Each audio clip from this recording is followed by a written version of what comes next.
اعوذ باللہ من الشیطان الرجیم بسم اللہ الرحمن الرحیم رب اشرح لی صدری ویسر لی امری واحلل عقدۃ من لسانی یفقهوا قولی ان اللہ وملائکتہ یصلون علی النبی یا ایھا الذین آمنوا صلوا علیہ وسلموا تسلیما اللہم صل علی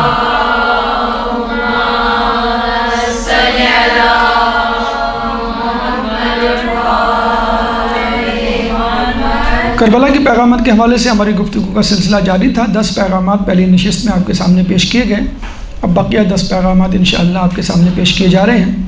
11واں سبق جو ہمیں کربلا کے واقعات سے حاصل ہوتا ہے وہ ہے قربانی۔ جابر بن عبداللہ انصاری امام حسین مظلوم کو روکنے کی کوشش کرتے ہیں اور وجہ یہ بتلاتے ہیں کہ کوفے والوں نے آپ کے بھائی امام حسن مجتبیٰ کے ساتھ برا کیا، چنانچہ وہ آپ کے ساتھ بھی بے وفائی کریں گے، آپ نہ جائیں۔ تو امام حسین مظلوم نے بہت خوبصورت بات کی اور یہ کہا کہ جو کچھ میرے بھائی حسن نے کیا وہ بھی حکم خدا حکم رسول کی تعمیل میں تھا، اور جو کچھ میں کرنے جا رہا ہوں وہ بھی حکم خدا حکم رسول کی تعمیل میں ہے۔ اس کا مطلب یہ ہوا کہ ہمارا امام چاہے وہ پہلا ہو، دوسرا ہو، آخری ہو، بیچ کا ہو، حکم خدا کی تعمیل میں بظاہر اس کا عمل ہمیں متضاد مخالف سمت میں نظر آتا ہو، ورنہ وہ حکم خدا حکم رسول کی تعمیل میں ہوتا ہے۔ مثلا ہم امام حسن مجتبیٰ کو دیکھتے ہیں کہ وہ صلح کرتے ہوئے نظر آتے ہیں، لیکن امام حسین جنگ کرتے ہوئے نظر آتے ہیں، یعنی وہ مصالحت کا راستہ اختیار کرتے ہیں اور آپ جو ہے وہ جنگ کا راستہ۔ امام حسن جو ہے وہ کمپرومائز کرتے ہیں اور وہ جو ہے ایگریسو ایٹیچیوڈ رکھتے ہیں۔ تو ایسا کیوں ہے؟ تو اگر آپ دیکھیں تو امام حسن نے جو کچھ کیا، مصالحت ہو یا کمپرومائز کچھ بھی ہو، وہ دین کے مفاد میں کیا۔ کیوں؟ کہ اس وقت اتنے لوگ ان کے پاس نہیں تھے، بہت ہی کم، انگلی پہ گنے جنے جالے والے لوگ، اگر وہ بھی ضائع ہو جاتے نعوذ باللہ کچھ بھی نہ بچتا۔ تو امام حسن نے مصالحت کی۔ اچھا، یہ مصالحت بھی دیکھا جائے آپ کی فتح تھی، کیونکہ حاکم شام نے امام حسن کو سادہ کاغذ بھجوایا تھا کہ آپ اس پہ جو شرائط لکھنا چاہیں لکھ دیں، میں مان لوں گا۔ تو آپ مجھے یہ بتلائیے کہ شرائط کون لکھتا ہے؟ وہی لکھتا ہے جو فاتح ہوتا ہے۔ مباہلہ میں ہم دیکھتے ہیں مباہلہ نہیں ہوا، کینسل ہو گیا، تو فتح کس کی ہوئی؟ عیسائیوں کی؟ جی نہیں، شرائط رسول کی طرف سے تھی اور مسلمانوں کی طرف سے تھی، اور عیسائیوں نے اس کو قبول کیا۔ تو شرائط امام حسن کی طرف سے جس کو اس نے حاکم شام نے قبول کیا۔ تاوان کا مطالبہ امام حسن کی طرف سے تھا، ٹھیک ہے وہ نہیں دیا گیا، لیکن دیکھا جائے تو امام یہ عیسائی جو ہے وہ زیادہ بہتر ہوئے شامیوں سے کہ انہوں نے تاوان مباہلے کی ہار کے بعد کم از کم دیا تو مسلمانوں کو۔ یہاں تو حاکم شام اور شامیوں نے تاوان نہیں دیا امام حسن کو۔ تو بہرحال فتح امام حسن کی ہوئی۔ پھر ہم دیکھتے ہیں کہ یہ رویہ تو خود رسول اللہ نے اپنایا ہے کہ مکے میں قیام تک 13 سال مصالحت، جیسی مدینہ ہجرت کرتے ہیں تو 82-83 غزوات، جنگیں وہ مدینہ جا کے لڑتے ہیں، حالانکہ قیام مکہ 13 سال اور قیام مدینہ فقط 10 سال۔ تو مکے میں مصالحت کی ضرورت تھی، مدینہ میں مبارزت یعنی جنگ کی ضرورت تھی، مجادلہ ریکوائرڈ تھا۔ اچھا، خود ہم اگر دیکھیں امام زمانہ عجل اللہ تعالی فرجک اللہم صلی علی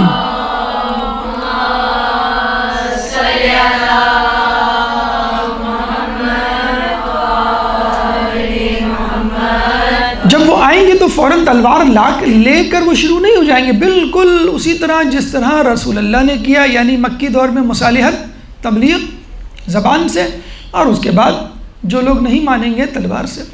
تو رسول کی سنت، امام زمانہ کی سنت، ہر امام کی سنت یہ رہی ہے کہ پہلے پیار محبت سے، اور جب نہ ہو معاملہ تو پھر جو ہے وہ جنگ و جدل۔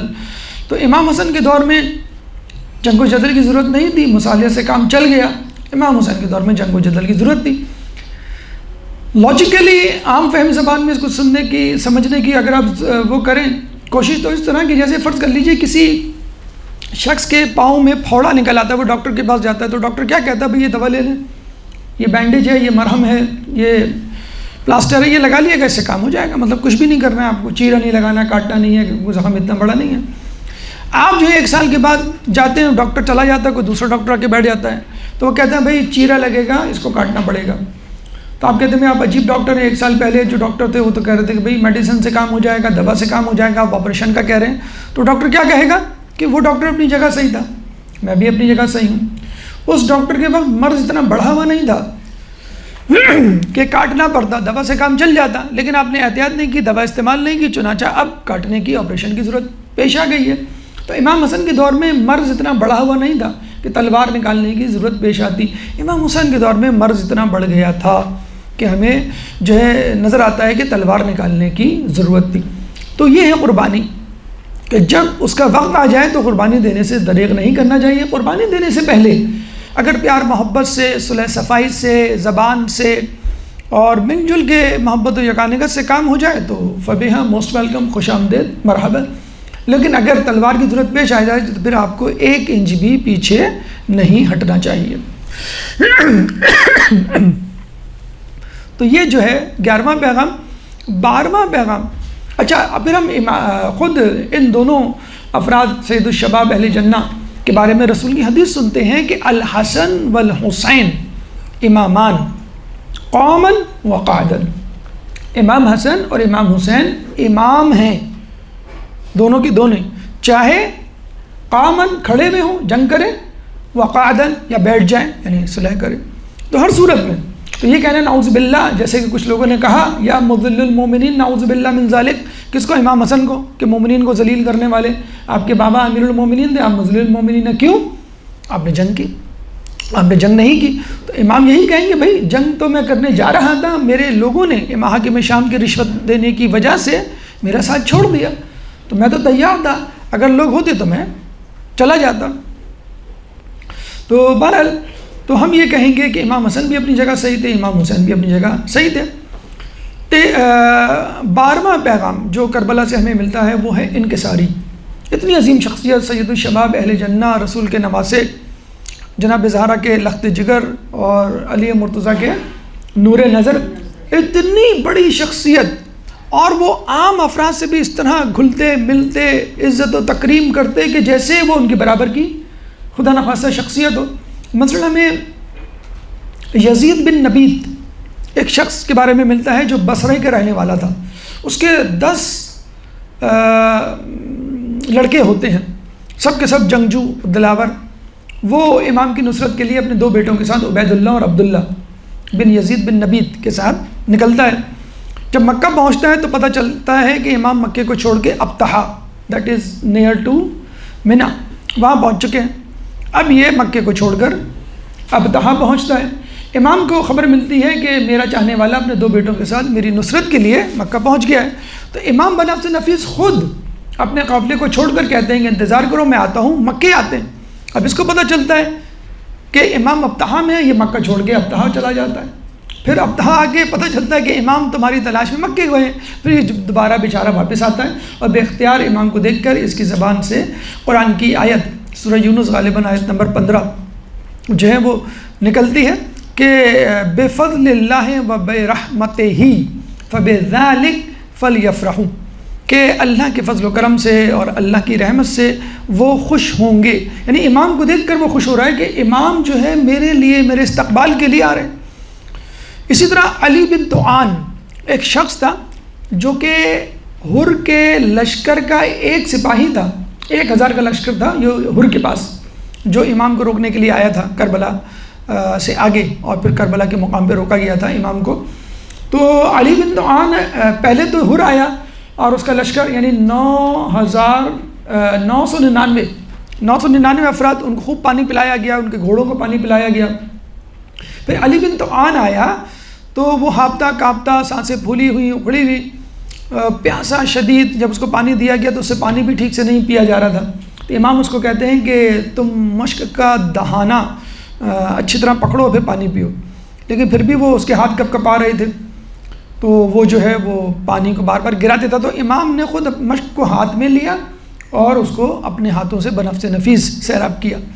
تو علی بن طعان لشکر ہر کا ایک عام سا سپاہی دشمن تھا اس وقت علی حر بن یزید ریاحی کی سرداری میں، سپہ سالاری میں.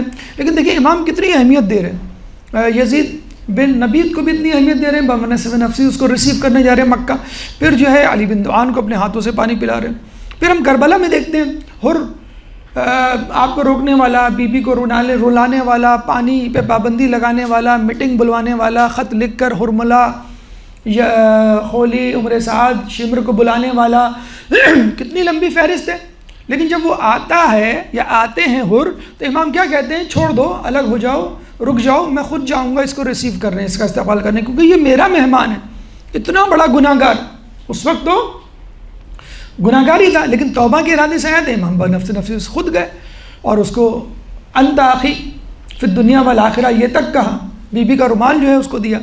تو یہ امام کی انکساری تھی. جان غلام سیاہ فام جب اپنی آخری سانسیں لے رہا تھا تو اس کا سر اپنے زانوں پہ رکھتے ہیں اور وہ کہتا ہے کہ امام میرے جو ہے وہ نجس خون کو اور میرے سر کو اپنی زانوں پہ تو نہ رکھیں. تو امام نے کہا کہ نہیں.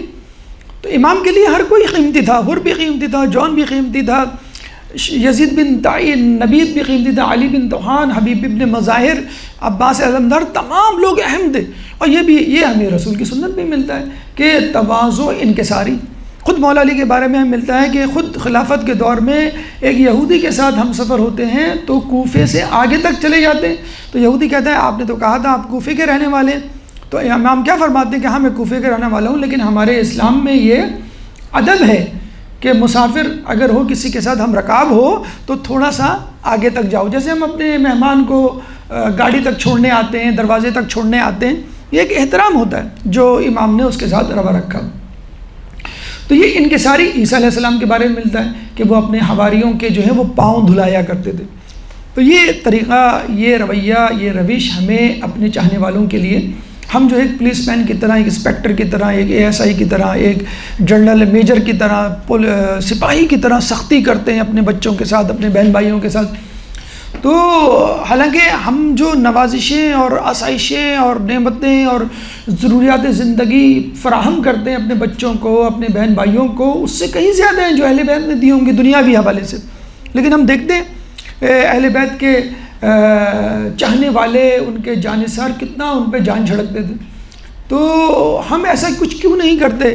اپنے چھوٹوں کے ساتھ وہ شفقت کیوں نہیں کرتے؟ رسول اللہ کے جو غلام تھے زید بن حارثہ، وہ غلام نہیں تھے، وہ بہت بڑے قبیلے کے سردار کے بیٹے تھے اور جنگ میں ہاتھ آ گئے تو رسول اللہ نے کو دے دیا گیا. رسول اللہ نے ان کو اپنا غلام بنا لیا. ان کے ماں باپ جب ان کو لینے کے لیے آتے ہیں تو وہ جانے سے انکار کرتے تھے. بتائیں، آزاد زندگی پر غلامی کی زندگی کو، غلامی رسول کی زندگی پہ ترجیح دیتے ہیں. کیوں؟ وہ کہتے ہیں کہ رسول اللہ نے غلام ہونے کے باوجود مجھے آج تک نہیں پوچھا کہ تم نے یہ کام کیوں کیا، یہ تم نے یہ کام کیوں نہیں کیا. جیسے ہم اکثر ڈانٹ ڈپٹ کرتے ہیں اپنے چھوٹوں سے. تو یہ وہ روش ہے انکساری کی، یہ وہ روش ہے عجز کی، احترام کی، جو ائمہ رسول اللہ کی سنت کی اتباع کرتے ہوئے اپنے چھوٹوں سے روا کیا کرتے تھے. تو 11واں پیغام ہمارا جو ہے وہ قربانی ہے، اور اس کے بعد انکساری. 13واں پیغام ہے منافقت. ایک درود پڑھ دے محمد والے محمد. اللہم صلی علی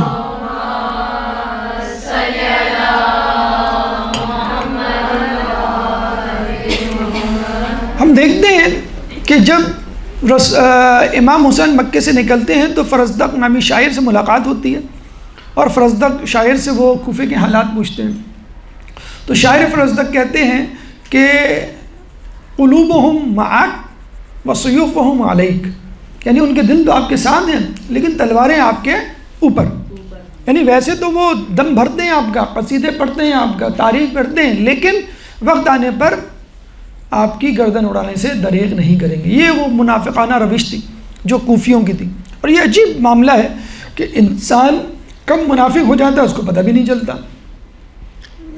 اس کی کئی مثالیں کربلا سے پہلے، کربلا کے دوران بھی ہمیں ملتی ہیں. قاضی شرح کو جب بلایا ابن زیاد نے اور کہا کہ بھائی تم فتویٰ دو امام حسین کے قتل کا، تو قاضی شرح نے کہا کہ بھائی میں قتل کا فتویٰ نہیں دے سکتا، میرے پاس دلائل ہیں. تو ابن زیاد نے کیا دلیل ہے؟ انہوں نے کہا پہلی دلیل تو یہ کہ صحابی رسول ہے، دوسری دلیل یہ ہے کہ وہ جنت کے سردار ہیں، تیسری دلیل یہ ہے کہ وہ جو ہے نیکوکار ہیں، متقی پرہیزگار ہیں اور کچھ نہیں کر رہے جس سے ہماری حکومت کو خطرہ ہو۔ اب یہ کہہ کر اس کو واپس بھیج دیا گیا۔ ابن زیاد نے رات کے وقت اشرفی کی ایک بوری قاضی شریح کے گھر پہنچا دی اور دوسرے دن دوبارہ بلایا اور کہا کہ امام حسین کے قتل کا فتویٰ دو حسین کے قتل کا۔ تو اس نے کہا کہ ہاں میں فتویٰ دیتا ہوں کہ یہ حسین جو ہے واجب القتل ہیں۔ اس نے کہا کل تو تمہارا فتویٰ کچھ اور تھا، دلیلوں کے ساتھ تھا، آج تم کو کیا ہوا؟ کہنے آج بھی میرے پاس دلیل ہے۔ کہنے کیا دلیل ہے؟ کہنے حسین جو ہے باغی ہو گئے، حکومت کے خلاف ہو گئے، اور نمبر 2 وہ جو ہے لوگوں کو بہکا رہے ہیں، حکومت کے خلاف اکسا رہے ہیں اور فتنہ فساد پھیلا رہے ہیں، امن و آتشی کی فضا کو خراب کر رہے ہیں۔ اور پھر وہ خاموش ہو گیا۔ تو ابن زیاد نے کہا آپ تیسری دلیل بھول گئے۔ قاضی شریح نے کہا کون سی؟ کہنے وہ جو میں نے کل رات کو آپ کو رات میں بھجوائی تھی۔ تو وہ اشرفیوں کی تھیلی۔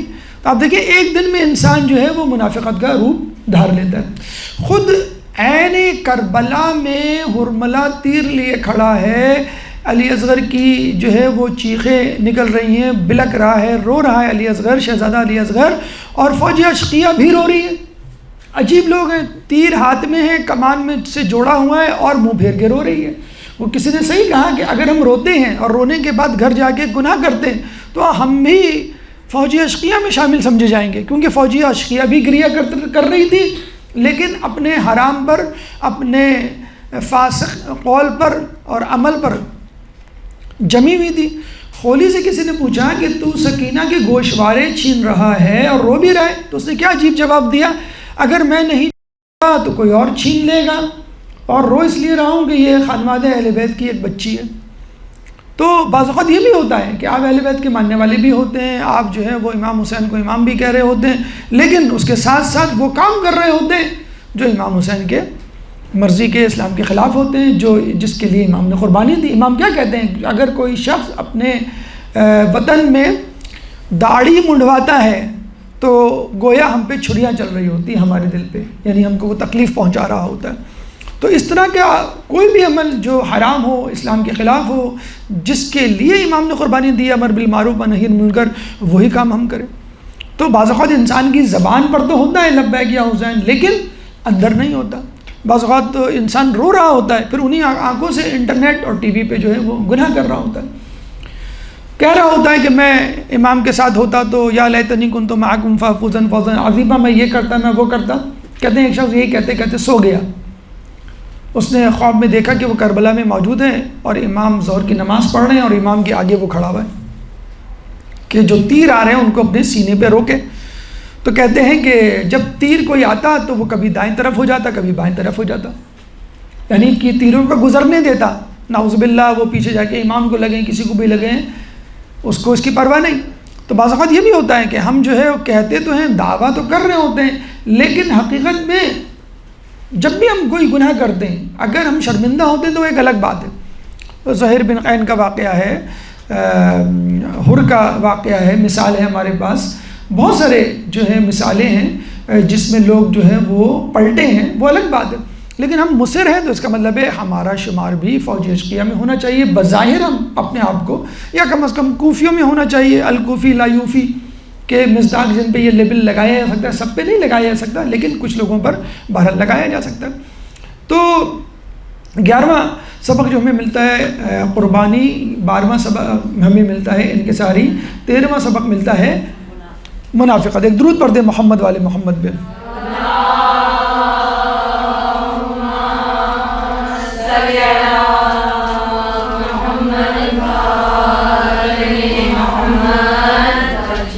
چودھواں سبق ہے توبہ۔ حر کی توبہ کس کو نہیں یاد؟ اتنے بڑے جرائم کی فہرست کے باوجود جب وہ توبہ کی طرف پلٹتا ہے تو امام اس کو رومال زہرا دیتے ہیں، اپنے گلے سے لگاتے ہیں، انتا حر فی الدنیا والآخرہ یا انتا اخی فی الدنیا والآخرہ کا خطاب دیتے ہیں، اور پھر وہ ایک دم سے لعنت اللہ سے علیہ السلام جسے کہتے ہیں کہ وہ بن جاتا ہے۔ اور عین فجر عاشورہ، صبح عاشورہ، یہ سب کام ہوتا ہے، یعنی 2 محرم سے لے کر 10 محرم تک وہ ان کی دشمنی پر مصر تھا۔ امام کہہ سکتے تھے کہ بھئی اب کیا آئے ہو، اب تو سب کچھ ہو چکا ہے، اب تو جنگ بس شروع ہونے والی ہے، اب کیا فائدہ اگر تم مجھے جانے دیتے یا تم اس سے پہلے کچھ کرتے تو بات تھی. لیکن امام نے کوئی باس پرس نہیں کی. جیسے ہم کرتے ہیں نا, کوئی ہم سے معافی بھی مانگتا ہے تو ہم جو ہے وہ پرانے گڑے مردے اکھاڑنے لگتے ہیں, بھئی تم نے یہ کیا یہ کیا یہ کیا. لیکن جب وہ آتا ہے تو فوراً جو ہے وہ اس کو, اور یہ کہہ کر وہ ڈٹرمنٹ اور بالکل پرعزم طریقے سے آتا ہے. جب لوگ کہتے ہیں کہ بھئی مت جاؤ, کیوں جا رہے ہو, حسین تمہیں نہیں قبول کریں گے, اتنی تم نے زیادتی کی ان کے ساتھ, جب واپس آؤ گے تو ابن زیاد اور عمر سعد بھی تم کو نہیں قبول کریں گے. تو انہوں نے کیا کہا تھا حر نے کہ میں رحمت للعالمین کے نواسے کے پاس جا رہا ہوں, مجھے یقین ہے کہ وہ مجھے جو ہے وہ معاف کر دیں گے, اور پھر ان کو معاف کر دیا جاتا ہے. اسی طرح ایک شخصیت زہیر بن قین جن کا نام آپ سنتے ہیں, بنیادی طور پہ وہ شیعان عثمان میں سے تھے. شیعان عثمان یعنی جنگ جمل میں علی کے خلاف تھے, جنگ صفین, جنگ نہروان. تو علی کے خلاف لڑنے والے, تلوار نکالنے والے بھی امام کے ساتھ آ جاتے ہیں. کیسے؟ کہتے ہیں کہ امام جو ہیں وہ جب گزر رہے تھے ایک جگہ سے, مکے سے کربلا کی طرف, تو خیمہ لگا ہوا دیکھا, پوچھا تو کہا کہ یہ زہیر بن قین ہے. یعنی کون زہیر بن قین؟ شیعان عثمان, علی کے خلاف تلوار لے کر آنے والا. اب وہ کہہ سکتے تھے کہ بھئی چھوڑو, یہ تو ہمارا دشمن ہے, آگے چلو. لیکن پھر وہی بات کہ ارید آمر بالمعروف و انہی عن المنکر, میں جو ہوں امر بالمعروف و نہی عن المنکر کے لیے نکلا ہوں. تو ظاہر سی بات ہے آپ امر بالمعروف و نہی عن المنکر تو اس کے ساتھ کریں گے نا جو راہ راست پر نہ ہو, جو پہلے سے ہو, اس کے ساتھ کیا کرنا. تو امام نے اپنا نمائندہ بھیجا کہ جاؤ اس کو بلا کے لاؤ. یہ اپنے قبیلے والوں کے ساتھ اور گھر والوں کے ساتھ کھانا کھا رہا تھا. اس نے سنی انسنی کر دی, یعنی قاصد حسین کی بات کو توجہ نہیں دی. تو اس کے گھر والوں نے, خصوصی طور پہ اس کی زوجہ کا نام آتا ہے ویلم بن عمر, اس نے کہا کہ تم کو امام بلا رہے ہیں, کم از کم ان کی بات تو سن کر آؤ.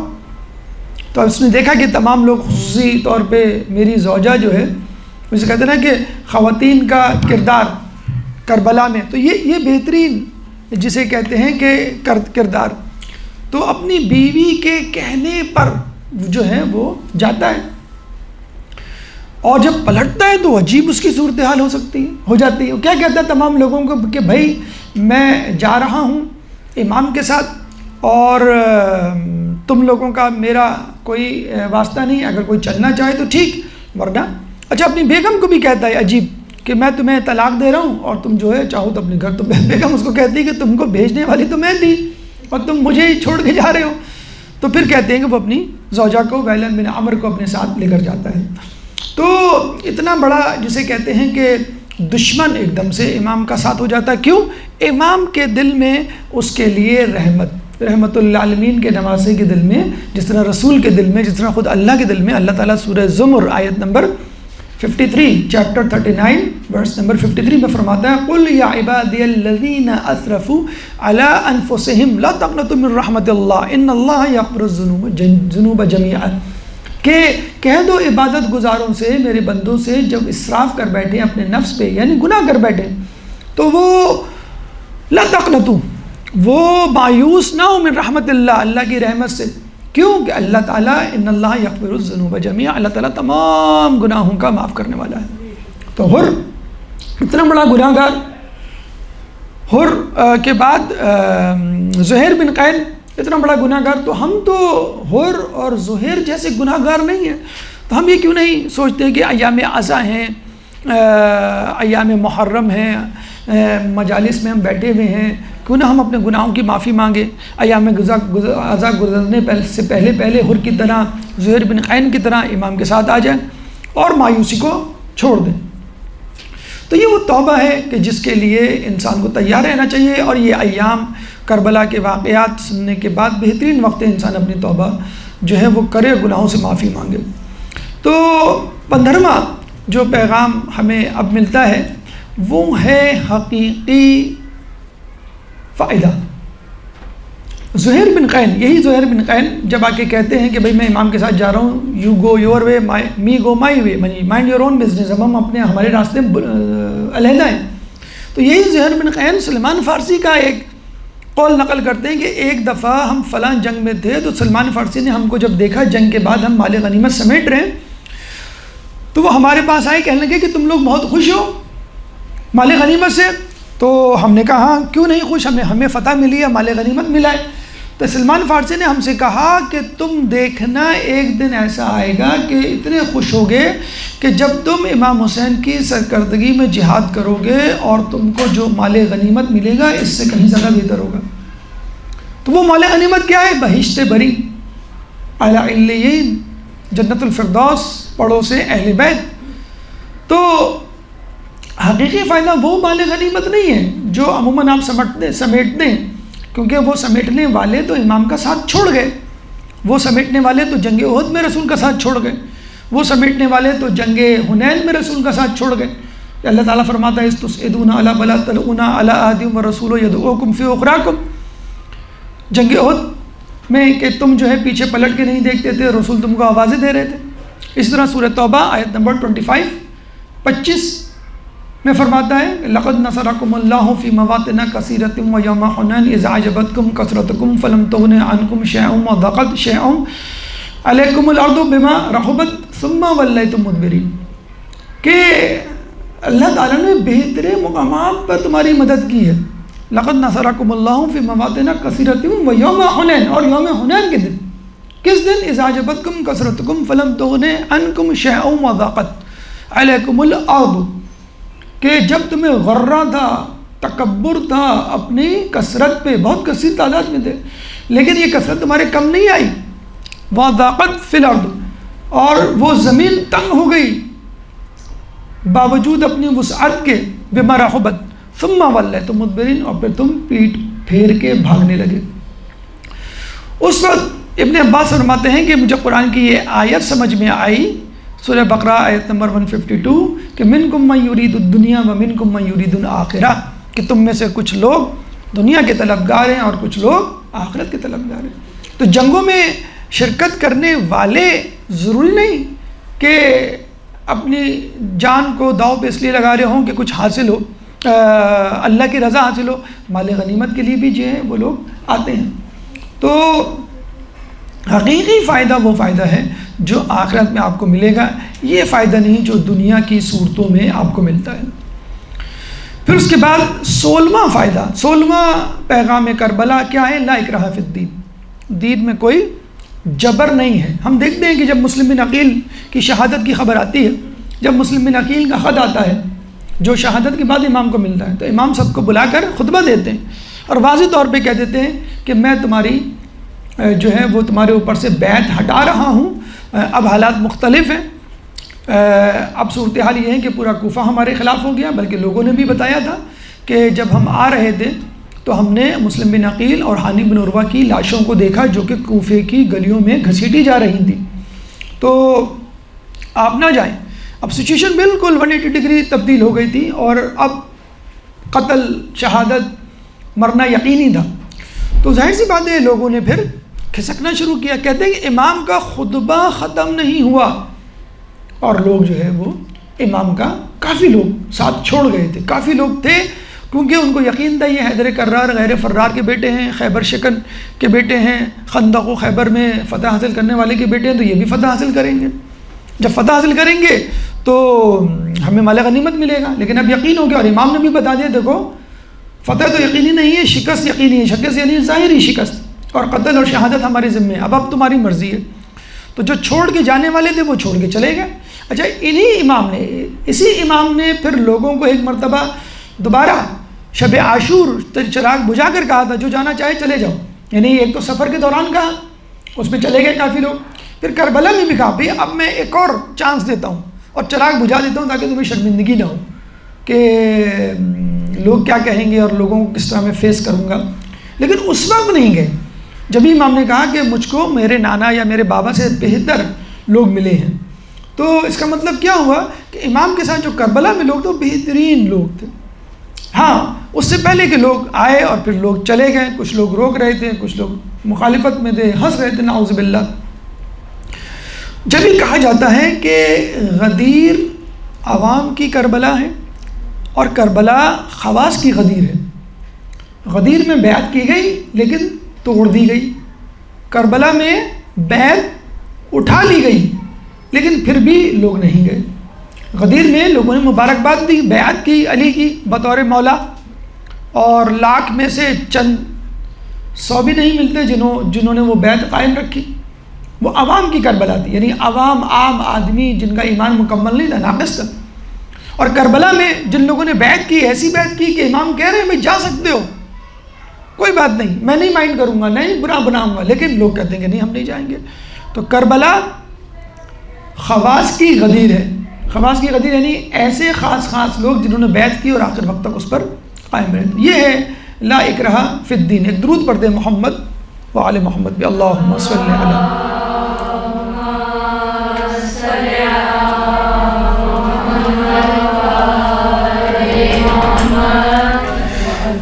پھر اس کے بعد امام کا جو ہے ہمیں 17واں جو پیغام ہمیں ملتا ہے وہ دشمنوں سے حسن سلوک.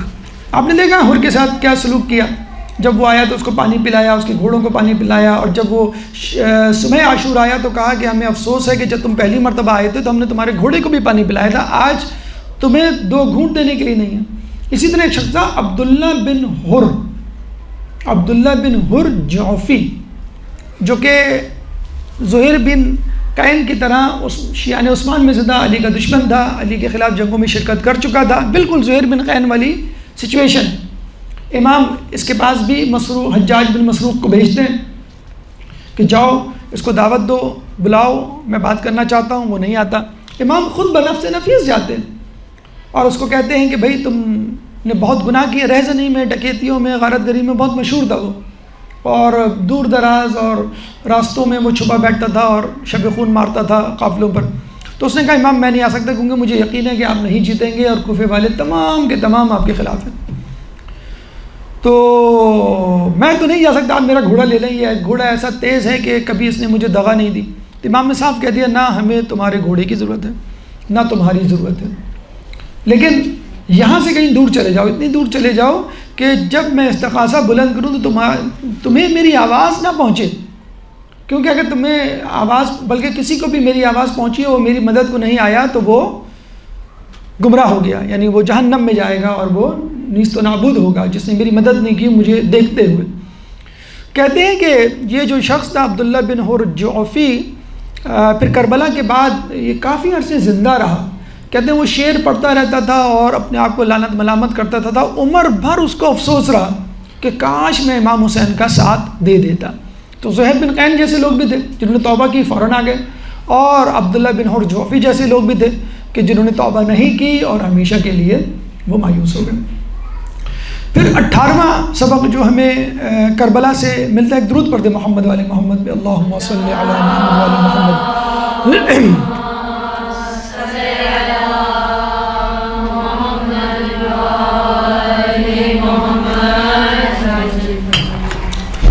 ایک شخص تھا ترما بن عدی. 19واں پیغام ہے ایفائے عہد. ترما بن عدی کہتے ہیں کہ یہ امام کے پاس آیا اور امام کو حوصلہ دیا. پہلے تو حر ان کو مارنے کے لیے دوڑا کہ یہ کوفے والے لگتے ہیں اور اب مجھے ان کا راستہ روکنا ہوگا. امام نے کہا دیکھو اگر تم ان لوگوں کا راستہ روکو گے تو یہ ہمارے دوستوں کی مثل ہیں، ہم جو ہے تم سے لڑائی کریں گے. تو حر نے پھر کچھ نہیں کہا. ترما بن عدی آیا اور امام کا جو ہے وہ ساتھ دیا، حوصلہ دیا اور کہا کہ امام اگر آپ چاہیں تو میرے ساتھ چلیں، میرے قبیلے میں پہاڑوں میں جو ہے وہ رہیں، اور 10,000 تلواریں آپ کی حفاظت کے لیے تیار ہیں. بہت اچھا موقع تھا امام کے پاس کہ امام چلے جاتے اور 10,000 کا لشکر لے کے پھر کربلا آتے. امام نے کہا کہ کیا کہا؟ نہیں، میں نے حر سے وعدہ کر لیا ہے کہ میں جو ہوں اس کی نگرانی میں ہی چلوں گا، کہیں اور روپوش نہیں ہوں گا. حر نے کہہ دیا تھا کہ اگر آپ کو کوفہ نہیں جانا تو مدینے بھی نہیں جا سکتے، اور مجھے آپ کی نگرانی کرنے کے لیے کہا گیا ہے، یعنی میں آپ کے ساتھ ساتھ رہوں، میں آپ کو اکیلا نہیں چھوڑ سکتا، مجھے مجبوری ہے کرنی ہے. امام نے کہا ٹھیک ہے میرے ساتھ چلو. امام چاہتے تو حر کے لشکر پہ غلبہ پا کر یا کوئی بہانہ بنا کر خدا نخواستہ چلے جاتے اور 10,000 کا لشکر لے کے آ جاتے. تو امام نے ایفائے عہد کیا کہ جو بات کر لی ہے چاہے دشمن سے کیوں نہ کی ہو ہمیں کرنی چاہیے. ہم دیکھتے ہیں خود رسول اللہ نے فتح خیبر کے موقع پر جب ایک یہودی خیبر کے قلعے سے باہر نکل کے آیا تو پوچھا یہ کیا ہو رہا ہے؟ تو رسول نے کہا جنگ ہو رہی ہے. کون لوگ ہیں؟ بھئی ہم مسلمان ہیں. کیا نظریات ہیں؟ رسول نے بتا دیا. وہ بڑا خوش ہوا کہ میں مسلمان ہونا چاہتا ہوں، مسلمان ہو گیا. تو لوگ بڑے خوش ہوئے کیونکہ اس کے ساتھ 100 بھیڑیں تھیں. لوگ بھوکے تھے. لوگ کہتے ہیں کہ وہ گھوڑے اور دوسرے جانوروں کے جو ہے وہ گوشت کاٹ کاٹ کے کھا رہے تھے. لوگوں نے کہا ہمیں بھیڑیں مل جائیں گی, بہت اچھا ہوگا. تو رسول نے کہا نہیں, یہ 100 بھیڑیں جو تمہارے پاس ہیں یہ خیبر میں جن سے تم نے لی ہیں ان یہودیوں کو واپس کرو, پھر ہمارے پاس آؤ. ایفائے عہد, یعنی جو اصول جو قوانین ہیں ان کا پاس کرنا ہے. تو امام نے کہا کہ میں جو ہوں عہد نہیں توڑ سکتا جو میں نے اس کے ساتھ کیا ہے, حر کے ساتھ. تو ترمہ بن عدی نے جو ہے پھر وہ ان کا ساتھ چھوڑ دیا. اسی میں 20واں پیغام جو ہے وہ ہمیں ملتا ہے الاہم والمہم, جس کو انگلش میں کہتے ہیں پرائیورٹی یا ترجیحات. دیکھیں بعض اوقات جو ہے وہ کچھ کام ہوتے ہیں جن میں آپ کو ڈیسائیڈ کرنا پڑتا ہے کہ بھئی کون سا کام کروں کون سا نہ کروں. مثلا آپ کچھ ٹی وی دیکھ رہے ہیں, کچھ کام کر رہے ہیں, کھانا پکا رہے ہیں یا ہوم ورک کر رہے ہیں اور نماز کا وقت ہو جاتا ہے, سو رہے ہیں. آپ وہ چیزیں چھوڑ کر نماز کی طرف کیوں؟ الاہم والمہم. چیزیں تو سبھی اہم ہیں, کھانا بھی اہم ہے, ہوم ورک بھی اہم ہے, اسکول کا پڑھنا لکھنا بھی اہم ہے, مہمانوں کو انٹرٹین کرنا اور نماز بھی. اہم کیا ہے اس وقت وہ آپ کو دیکھنا ہوگا. تو آپ کو یہ دیکھنا چاہیے اہم کیا ہے. ترمہ بن عدی کے ساتھ بس ایک غلطی ہو گئی, نامعلوم وہ غلطی کہی جا سکتی ہے کہ نہیں. بہرحال تاریخ میں جو ہمیں ملتا ہے وہ یہ کہ ترمہ بن عدی نے کہا یا امام مجھے وقت دیجیے, میں کھانا لینے کے لیے نکلا تھا اپنے گھر والوں کے لیے, تو میں کھانا پہنچا دوں, کھانا پہنچا کے میں واپس آ جاؤں گا. امام نے کہا ٹھیک ہے تم چلے جاؤ. کہتے ہیں جب وہ گیا کھانا پہنچا کے, بظاہر تو یہی لکھا ہوا ہے تاریخ میں کہ اس نے جلدی جلدی کھانا پہنچایا, اپنا کام نمٹایا اور آیا. جب واپس آیا تو پتہ چلا کہ امام کربلا میں شہید ہو چکے, وہ بیچارہ واپس چلا گیا. تو حبیب ابن مظاہر کا ہمیں ملتا ہے, وہ کھانا کھا رہے تھے اپنے اہل خانہ اپنی زوجہ کے ساتھ. جب پتہ چلا کہ امام کربلا میں آ گئے, وہ بلا رہے ہیں, تو کھانا چھوڑ دیا اور کہا کہ بھائی اب میں جو ہوں وہ اپنے امام کی نصرت کے لیے جا رہا ہوں. تو بس آپ کو یہ دیکھنا ہے کہ کیا اہم ہے کیا غیر اہم ہے, اور اہم کی طرف آپ کو پلٹنا ہے. جو بھی کام کر رہے ہوں اس سے اہم کام اگر آ جائے, مثلا آپ فرض کر لیں کہ کھانا پکا رہے ہیں, کچھ کام کر رہے ہیں, گھر کا ہوم ورک کر رہے ہیں, تو کوئی بچہ گر جاتا ہے تو آپ وہ تمام کام کر کے بچے کو پکڑ دیں. اسی طرح نماز, اسی طرح اور دیگر کام. تو طلحہ بن عدی کے ساتھ یہی ہوا کہ اس نے کہا کہ یہ کھانا پہنچانا زیادہ اہم ہے, تو میں جاتا ہوں. اور بیچارہ کربلا میں امام کا ساتھ جو ہے وہ مس کر گیا. تو ہمیں بھی اپنی ٹریننگ ایسی کرنی ہے, اور اس کا بہترین ذریعہ نماز ہے کہ جب نماز کے وقت تو آپ سب کچھ چھوڑ کے نماز کی طرف پلٹیں, لپکیں اور نماز کو اول وقت ادا کریں. اکثر لوگ فکر مند ہوتے ہیں کہ امام کا ظہور ہوگا تو کیا ہم ان کے لشکریوں میں شامل ہوں گے. تو ہم یہی کہیں گے ان کے لشکریوں میں وہی لوگ شامل ہوں گے جو نماز کی تعظیم کرتے ہیں, عزت و تکریم کرتے ہیں, نماز کے وقت ایک دم سے نماز کی طرف لپکتے ہیں. تو الاہم والمہم کربلا سے حاصل ہونے والے پیغامات میں 20واں اہم پیغام ہے. انشاءاللہ زندگی رہی تو باقی پیغامات بھی آپ کے سامنے پیش کریں گے. اللہ تعالیٰ سے دعا ہے کہ جو کچھ پڑھا سنا اس پہ عمل کرنے کی توفیق عطا فرما. اللہ تعالیٰ سے دعا ہے کہ جو کچھ سنا پڑھا اس پہ عمل کرنے کی توفیق عطا فرما. اہل بیت کی تعلیمات پر عمل کرنے کی توفیق عطا فرما. جو پریشان حال ہیں ان کی پریشانی کو دور فرما. جو بیمار ہیں ان کی بیماری کو دور صحت کاملہ عطا فرما. جو کرونا جیسی متعدی بیماری میں مبتلا ہیں ان سب کو ان سے محفوظ فرما. مسلمان دنیا میں جہاں جہاں ظلم و ستم کا نشانہ بنے ہوئے ان سے ظلم و ستم کو دور فرما. امام کے ظہور میں تعجیل فرما. ہمیں ان کے انصار و اعوان میں شامل فرما. ربنا تقبل منا انك انت السميع العليم وتب علينا انك انت التواب الرحيم برحمتك يا ارحم الراحمين.